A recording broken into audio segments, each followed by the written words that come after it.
All right, so hello and welcome back. So today we're going to take a look at What If Kaiser Friedrich Survived by Josh Sullivan. He is a small YouTuber like myself, and I'll leave his original video in the description so you can go check him out. But Kaiser Friedrich is one of those big what ifs, and I know a little bit about this topic, mostly because I've studied a lot of German. Also, hopefully the audio is more smooth.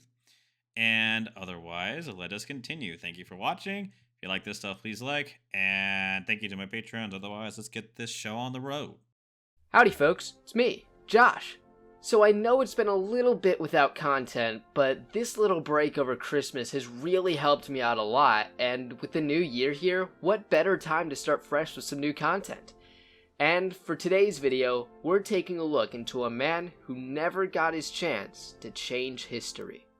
Friedrich Wilhelm von Hohenzollern was born on October 18th, 1831 to, at that point, Prince Wilhelm of Prussia. Frederick grew up in a very divided household.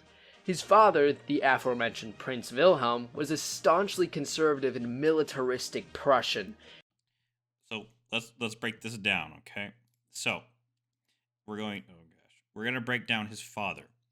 Conservative in 1831 means basically absolute rulership. Nobody can question your authority. Aristocracy is in full effect, and you basically have zero rights. That is what conservatism was back in the day. Militaristic, it's Prussia. Full on support for the military. Everything is dedicated to the king and the military. And he's Prussian, which means that, well, you goose step all over Europe. And his mother, Augusta of Saxe-Weimar, was well known for her liberal views.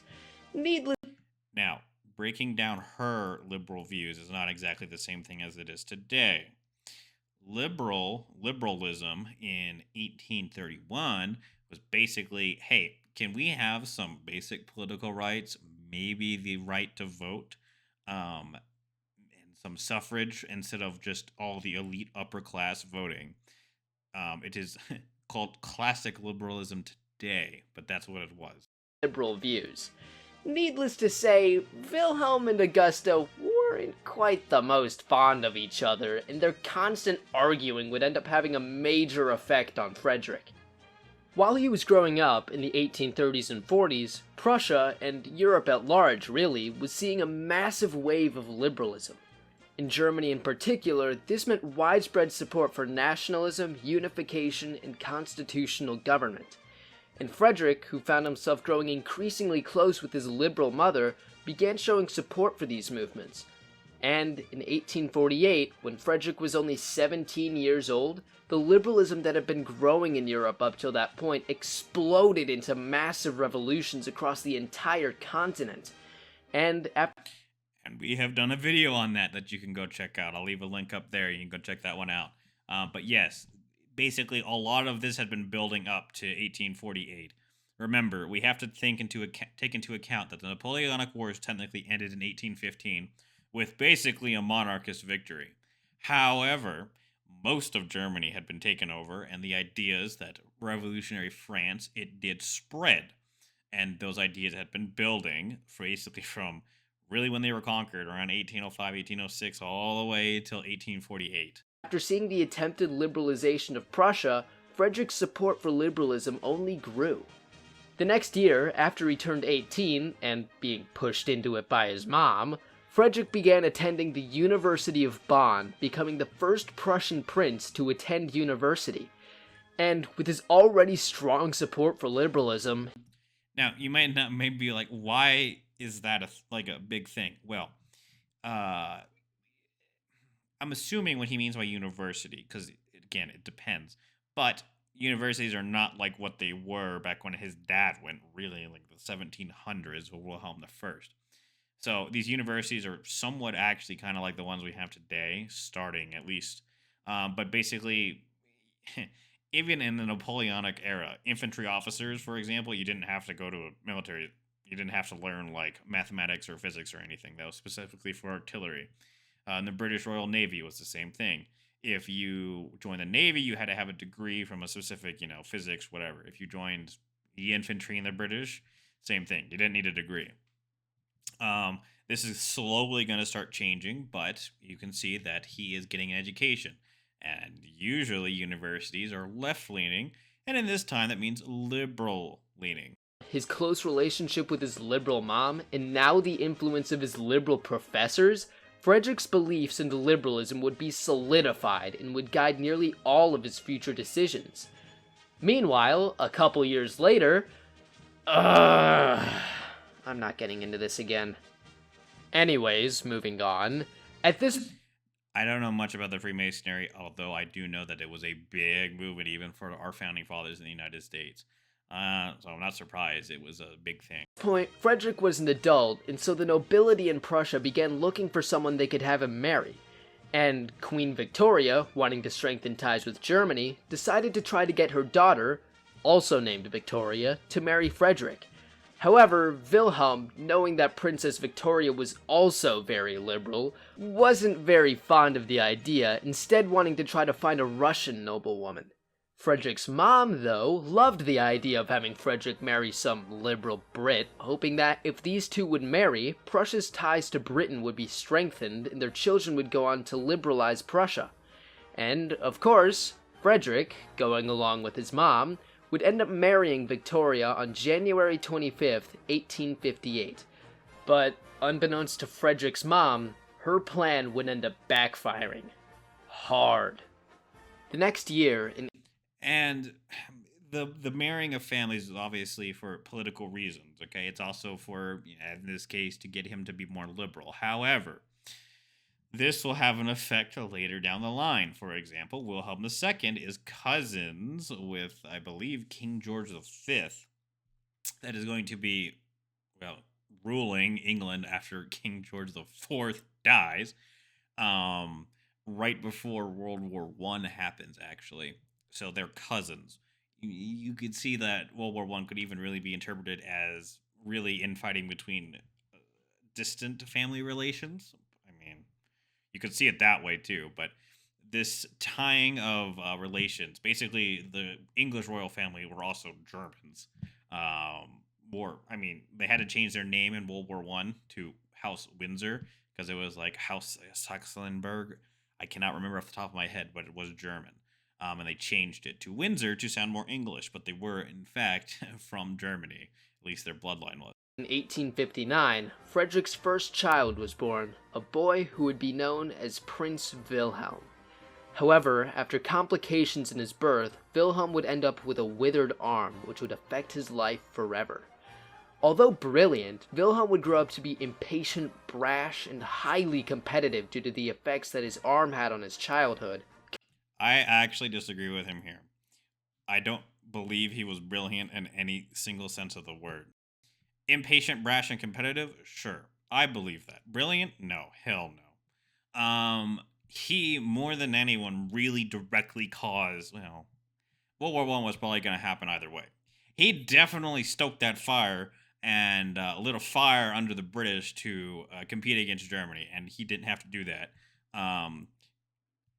Because he wanted a navy and he wanted colonies, and you can see how these start to affect British and French. Okay, Otto von Bismarck had been trying his best to get the British to be on the side of Germany, and he was doing that very successfully and trying to cut out the French from the British. And this was basically what was happening all the way up till around the early 1900s when Germany decides to build a naval arms race against the UK to the horrified Bismarck, who died later. I don't believe this man was brilliant. Not at all. He was a dumb fool that really led his country into slaughter. Effects that his arm had on his childhood, constantly trying to prove himself as a man of action instead of the poor injured prince who needed to be taken care of. And with his birth having been from his British mother and overseen by a British doctor hired by his British grandmother, Wilhelm would end up despising all things British, growing up to be a staunchly conservative, militaristic Prussian. Exactly like his grandfather, not his father. You can see how that would be very bad for Germany. Exactly the opposite of what Frederick's mom had intended. Anyways, back to Fred. 2 years after Wilhelm's complicated birth, In 1861, Frederick's uncle, King Frederick Wilhelm IV, died without children. So, Frederick's father, Prince Wilhelm, would be crowned as King Wilhelm I. With Wilhelm's ascension, many liberals in Prussia, Frederick included, were hoping that he would allow for further liberal reform in Prussia. But fun fact, no. If you've learned anything about Wilhelm from this entire video, you'd know that he wasn't really about that. Instead, Wilhelm would rule as the Prussian soldier that he had been his entire life, which would ultimately create a rift between him and his son. Which isn't surprising. You also have to remember that in 1848 he didn't personally reject the German crown, but that would be very in line with his views, or the German crown for emperorship would be very in line with his views of conservatism, especially in Germany. Again, conservatism in Germany is like aristocracy. We are talking like serfs here. Serfs, aristocracy, nobility, knights. Okay, that's how I will say backwards, but that's basically how backwards Germany was when you were talking about conservative here, or at least being conservative. For example, Otto von Bismarck was, you could argue, a conservative or a liberal. He really played realpolitik to the best of his ability, but he was basically a rich noble person that did horrific things to the peasants, but we won't get into that here. But And this rift would only grow with the rise of Otto von Bismarck, who Wilhelm appointed as Minister-President of Prussia the very next year. Bismarck was also a staunch conservative, likely even more so than Wilhelm. And as such, he also understood that democracy couldn't be trusted with most decision-making, and so he often overruled or even just ignored the Prussian Diet whenever they tried to do something stupid. Basically, I mean, he just did whatever he wanted. However, I wouldn't necessarily classify him as like an ultra-conservative. He was definitely conservative, there's no doubt about that. He wanted absolute power for him and the king, basically. Parliament could really go screw themselves, but he did it in a way to benefit Prussia to an extent that if he wasn't, I mean, he really is the diplomat of his era. And without him, Germany basically doesn't become the world power that it did. And as you can probably imagine, Frederick wasn't particularly happy about this. And so, with the two most powerful men in Prussia against him, Frederick decided to do the one thing he knew would get them to change: protesting. Frederick continuously spoke out against Wilhelm and Bismarck, until one time in 1863 when he protested a little too hard, outright denouncing Bismarck, which pissed Wilhelm off so much that Frederick was banned from politics. Yep. And so, with Frederick being grounded by his dad, he decided that if he couldn't protest, he would have to find another way to prove himself.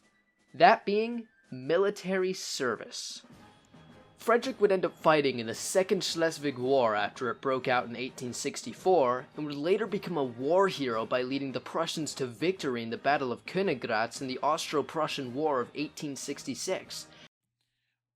Okay, so the second Schleswig-Holstein War was the one Prussia did win and actually gained Schleswig-Holstein. And the Austro-Prussian War is where Prussia kicked Austria's ass. And basically was able to unite more or less all of the German states in a North German Confederation. Because again, we still have one more war, the Franco-Prussian War, before we get Germany as the Germany that we know for World War I at least. And in 1870, after the outbreak of the Franco-Prussian War, Frederick became widely respected for his humane treatment of wounded French soldiers. However, and you can see that is a very rapid series of wars in which he was able to gain prestige for being in and fighting them. Remember, there's been a whole lot of like nothing happening in Europe since 1815, and then they all started up in the 1860s. Okay, Schleswig-Holstein 1864, 1866 Austro-Prussian War, and then you got the 1871 Franco-Prussian War. Despite his outstanding military service in these wars, Frederick hated war. He despised the idea of uniting Germany through war and violence, rather wanting it to be done through peaceful means instead. And when the Austro-Prussian War broke out, Frederick described it as fratricide. In 1871, though, after the conclusion... Fratricide meaning killing your own family, really. But, Austrians and Germans speak German, and they are German, so you're killing your own people, technically kind of a little bit, so does it make you feel good? Conclusion of the Franco-Prussian War, Frederick became the crown prince of the German Empire, with King Wilhelm being crowned as Kaiser Wilhelm I. However, despite this, Frederick was still grounded and had no meaningful political influence at all. But when Frederick learned that... Something that just came up, he called him king and Kaiser, but they mean the same thing. Kaiser technically means king, or Kong. Kong is king. Emperor. I mean, Emperor Wilhelm II. Wilhelm had appointed him for an important job. He knew that this was about to change. And so I'm going to go look this up because I want to be sure. So, never mind. I was wrong. He was right. Kaiser, if you look very deep, means basically Emperor of Germany. Very loosely, okay? Kong, or Koning, means king in German. So you got Kong, and then you got Kaiser. So Kaiser, Emperor, Kong, King. I'm butchering the pronunciation of king, by the way, but yeah, there you go. So, Frederick rejoiced when he learned that he had been appointed as protector of the public museums. Yeah, Frederick was understandably pissed about this, but he decided that if he was gonna run the museums, he was gonna make the best museums in all of Europe. And, to give him credit, he actually did a pretty good job. However, in 1881, Frederick would once again stir up controversy when, after anti-Jewish protests spread across Germany, Frederick decided that, instead of merely declaring his disapproval and denouncing these protests, he would attend a synagogue service, not once, but twice. But the thing is, Frederick was not just a Christian, but the heir to a Christian empire. You can see how that might stir up some emotions, but yeah, there you go. He put his money where his mouth was. He's like, yeah, instead of just saying, I dislike it, I'm going to go to an actual Jewish synagogue to stop it. The anti-Jewish, anti-Semitic thing had been going on for a very long time. It is nothing new in Germany, particularly. So attending these services was seen by many as a betrayal of the Christian faith, ultimately bringing widespread criticism from many across Germany, particularly Prince Wilhelm, who would describe Frederick as weak and cowardly for this betrayal. A few years later, though, in 1886... I hate that man. I hate that man. I hate Wilhelm II. That man can die. Frederick's health began to show signs of decline. Frederick had been a heavy smoker for many years, and this would ultimately catch up with him when, on March 6, 1888, Frederick was diagnosed with throat cancer. And 3 days later, on March 9th, Frederick's dad, Kaiser Wilhelm I, would die at the age of 90. So, Frederick would end up being crowned as Kaiser Frederick III. When he has been diagnosed with throat cancer. You can see how he's not going to live very long. But at this point, he was mortally ill. Frederick wanted to be able to reform Germany into a British-style constitutional monarchy. Gee, I wonder where he got that idea. But he would never get the chance. Eventually, his throat cancer would end up getting so bad that he was no longer able to speak, being able to forced only to communicate through writing. But on June 15th, 1888, Frederick would pass away at the early age of 56, having reigned as emperor for only 99 days. In his last diary entry, he wrote, "What's happening to me? I must get well again. I have so much to do." Tears. I'm shedding man tears, because legitimately, he would have been a very good king. From everything that we have, would have been a very, very good king and emperor of Germany. And it was one of those big what ifs. Because his son Wilhelm II, oh my god. But unfortunately for him, he would never get that chance. After he died, Frederick would end up being succeeded by his son, Prince Wilhelm, who would then be crowned as Kaiser Wilhelm II at the young age of 29. Otto von Bismarck, who had solidified his grip on power by this point, didn't expect Wilhelm to be on the throne within his lifetime, so he didn't have a concrete plan of how to deal with him, instead just hoping he could manipulate him into doing his will. However, Bismarck would be mistaken when, due to Wilhelm's hot-headedness and desire to prove himself, he would be forced to resign in 1890, with Wilhelm II beginning his own personal rule, ultimately leading Germany down the path to World War I. You can see why I say he was not brilliant. He legitimately dismissed Bismarck because he didn't like him. And its own destruction. But what if that changed? What if, in an alternate timeline, Frederick didn't smoke so much and didn't end up dying of throat cancer? Frederick would Which is a legitimate thing. I mean, really, you're just changing him not smoking, so. Continue his reign on into the future and would try to oppose Bismarck, but with Bismarck being as entrenched as he was, and Frederick being the more passive man that he was, I mean, heck, the dude put up with being banned from politics for 25 years, I don't think... I mean, that's true. He would actually have the gall to take any meaningful action against Bismarck like Wilhelm II had in our timeline. Frederick would likely fire some conservative ministers or something, but Bismarck would manage to retain his control over the German government. And with Bismarck managing to retain his position, this would mean that Germany would find itself in a much better position than it did in our timeline. Germany would maintain a peaceful position in Europe and keep good relations with both Britain and Russia. France would still hate the Germans, of course, but in this timeline, Bismarck's careful foreign policy would make sure that their anger would be contained, with France being isolated from other European powers.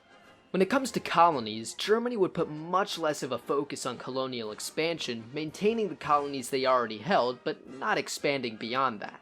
And I cannot tell you how much that... Okay. Isolating them from France, okay? France is already technically being isolated basically by Britain. Britain really did want nothing to do with France all the way up till around 1910-ish. There's a Moroccan crisis that goes on, but it's really the Anglo-German naval buildup that really pushes it, and also the colonies. So not having and or expanding the colonies that they already have, and not building a navy to dislodge the British, make them very amicable, especially because you are blood related to them on top of that, okay? And now he's going to isolate France, which is the whole point of what Bismarck wanted to do. And keep Russia, just let them do whatever they want. And then you can beat up on France, because, again, the British aren't going to stop you. In China in particular, this would mean that Germany wouldn't expand into Shandong, meaning that the subsequent European scramble for spheres of influence never happens, and things such as the open door policy, which gave Western powers equal access to Chinese trade, limiting competition, doesn't happen either, ultimately meaning that Western powers would continue to compete in China. And the Boxer Rebellion, which was also a result of German expansion into Shandong, would also never happen, meaning that European powers would maintain their territorial ambitions in China. And so, by the time the Qing dynasty collapses, European powers would very likely invade and establish colonies in China in order to secure their interests in the region. It's a very interesting what if. However, Otto von Bismarck would end up dying in 1898, and so the country would end up falling into the hands of Frederick. Frederick would try to begin liberalizing Germany, but knowing Bismarck, he probably would have put in place some measure to prevent Germany from becoming too liberal. But that is technically true, but Bismarck really did have no real successor to him because he was a Bismarck. He didn't think like that. So I could see Frederick actually being really able to reform after Bismarck. Because once Bismarck's dead, I mean, you can have control of your government again. Despite that, Germany would end up in a period of relative liberalism, with Frederick doing his best to reform the country. As we approach the 1910s, though, one question becomes clear. Would Frederick manage to survive to the assassination of Franz Ferdinand? The answer is, it doesn't matter. With Germany having maintained their alliance with Russia, Frederick probably forming an alliance with Britain, and Wilhelm II not being able to stir up tension in Europe, this means that any conflict that does arise wouldn't break out into the continent-scale war that we saw in our timeline. Austria would still seek an invasion of Serbia, but regardless of whether they're successful or not, if they aren't able to reform, they would still end up collapsing. Germany might end up annexing Austria proper, and Russia might do the same with Galicia, and potentially set up some puppet state in Hungary, with the Balkans coming firmly under Russian domination. I don't know about that. Okay, so technically, Russia was the protector of all Slavs. That's really why they went in to help Serbia. It wasn't the freaking alliance with France and France allied Serbia and Russia.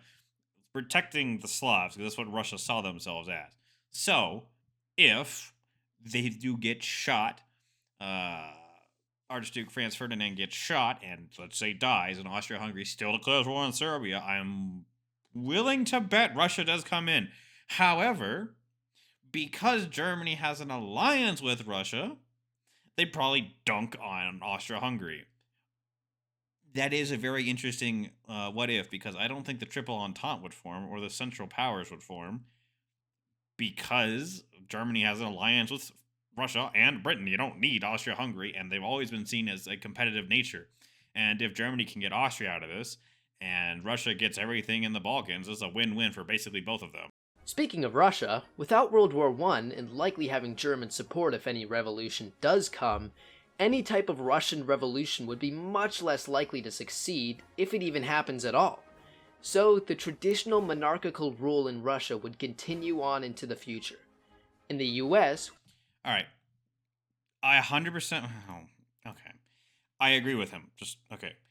I agree. The Tsar Nicholas II was a fuck up. Okay? Man really could have saved Russia in our own timeline if he really legitimately lifted two fingers to do so. Could have done so before the Russo-Japanese War, then with the petition to be like, hey, can we just... It's not you, Tsar Nicholas, it's those ministers. And then they're like, ba-bam, bam, bam, bam, bam, bam, and start shooting people. And then, you have the Bread Riot, and then you have him taking control of the military. Anyway, Tsar Nicholas was bad. Very bad. But from no World War I, or at least a very less bloody World War I, because remember, it took till 1917 for them to basically get a revolution, he probably would have stayed on the throne. Now, I don't know if a popular uprising would still happen. It definitely would not be a socialist uprising. Let's just get that out of the way. The Bolsheviks winning and doing all of the stuff they did in our timeline does not happen. Period. End of stop. It was a fluke that it happened in our own timeline, and there is literally zero possibility that will happen. However, another revolution, republicanism, liberalism, I don't really know. Syndicalism, technically, could be a thing. It just depends, but Russia would be far more stable, at least. Additional monarchical rule in Russia would continue on into the future. In the US, without World War I to spark US intervention in Europe, America would remain in its traditional isolationist state, enforcing the Monroe Doctrine and still expanding across the Caribbean, Pacific, and North America. Eventually, though, Frederick would end up dying in the mid to late 1910s and would be succeeded by Wilhelm II. America doing pretty much that, I would agree with. I mean, I don't see Wilson. Wilson was trying to be a global kind of dude. But there's no big war. I mean, we don't need to get involved. So America just kind of stays isolationist. I mean, there's really no reason to not do that besides, expand in the Pacific, which we're going to do anyway. Wilhelm would once again begin to push for colonial expansion through the Mittelafrika Plan, and might establish some colonies in China, if there's any space left. He would still push for a war of aggression against France, and with support from Britain, they would easily manage to defeat them, with both of them taking French colonies, and France essentially being kicked out of the colonial game. Now, maybe, but that kind of brings up a counterpoint, because technically Wilhelm II didn't like, as he brought up in his own video, didn't like the British very much, but they already have an alliance, so Wilhelm II is notoriously stupid, so maybe he would piss the British off and also piss the Russians off and then declare war on France and then and then have all three of them gang up on him. Could very easily also happen. It's Wilhelm II. However, after this conflict, relations between Britain, Germany, and Russia would likely deteriorate, with the three of them becoming intense rivals.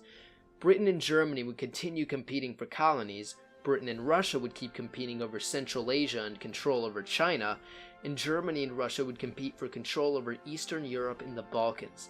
But as Wilhelm II dies and is succeeded by his son, Wilhelm III, The European age of imperialism and monarchy continues on into the future, with conflict looming on the horizon. So I hope you enjoyed today's video. If you did, make sure to stick around for more content just like this. And hey, you can also maybe subscribe or... So we'll leave it there. Yes, I'll leave his original video in the description. If you want to go check him out, please go do so. He's a small channel like me. And so with that, hopefully you guys liked the video. Please comment down below, and especially if you're German, and let me know what you think about Kaiser Friedrich III. And he probably would have been, and see if you agree with me, he would have been a way better Kaiser than Wilhelm II. So thanks guys for watching. If you like this stuff, please leave a like. Otherwise, subscribe if you like this stuff. Otherwise, I'll see you people later.